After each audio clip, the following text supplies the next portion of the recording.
Le Festival Lumière, il est le seul dans son cas, le seul de son nom. Il n'y a aucun autre marché du film classique nulle part dans le monde.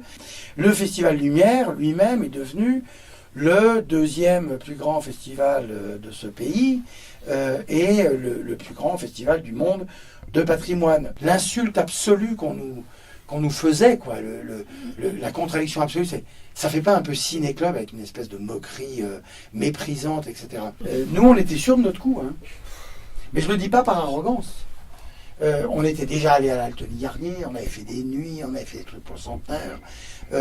On connaissait notre capacité de mobilisation du public. Le concept du festival, ça fait pas festival au départ, puisqu'un festival, c'est tapis rouge compétition. Alors moi, les gens n'ont jamais pu trop s'amuser à me la jouer. Finalement, ce festival, c'est tout le contraire de Cannes, parce que certains, c'est vachement mieux qu'à Cannes, pour pas me dire ça à moi. Bon, mais c'est vrai que c'est tout le contraire de Cannes. C'est pas du cinéma contemporain, c'est du cinéma patrimoine. Il y a du tapis rouge, il n'y a pas de tapis rouge. Il y a une compétition, il n'y a pas de compétition. On n'annonce jamais trop les gens qui seront là par superstition. Par superstition. Donc là, il y en a un, je ne sais pas si je vous annonce, parce que par superstition. Comme on a fait, là aussi, il y a toujours les commentaires sur c'est facile, quand on dirige le Festival de Cannes, d'attirer tous ces gens-là. Or, on attirait déjà beaucoup de gens avant que je sois au Festival de Cannes.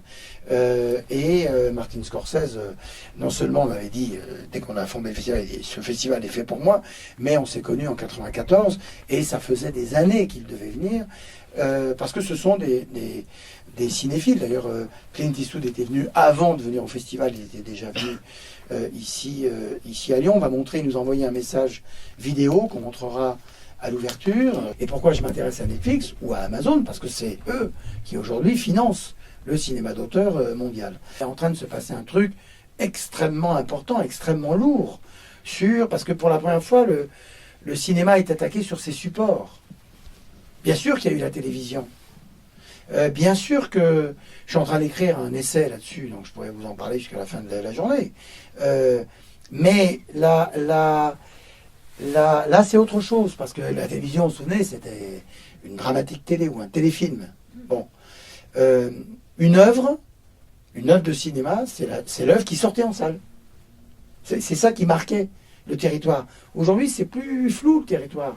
Les séries connaissent un âge d'or génial, et c'est une nouvelle culture de l'image. Et il y a des gens qui parlent de séries, t'as vu cette série, t'as vu cette série. Bon, c'est pas encore au niveau du cinéma. Mais le cinéma, il y a 120 ans. 120 ans d'existence, de cinéphilie, encore une fois, de critique, de gens qui en rendent compte. Et c'est ça qui fait le truc. Bon, les films Netflix, c'est sur Netflix, les films Amazon, c'est sur la plateforme, etc. Nous, c'est partout. Le film qu'on montre, Jane Fonda in 5 Acts, qui sera aussi montré sur OCS, c'est un film dément, quoi, sur elle et sur la liberté de ton et de parole qu'elle a aujourd'hui, y compris pour parler de cette époque-là, où on apprend d'ailleurs que quand elle fait l'aérobic, elle gagne beaucoup d'argent, mais c'est pour payer les campagnes électorales de son mec à l'époque, Tom Hayden, qui était un gouverneur démocrate californien.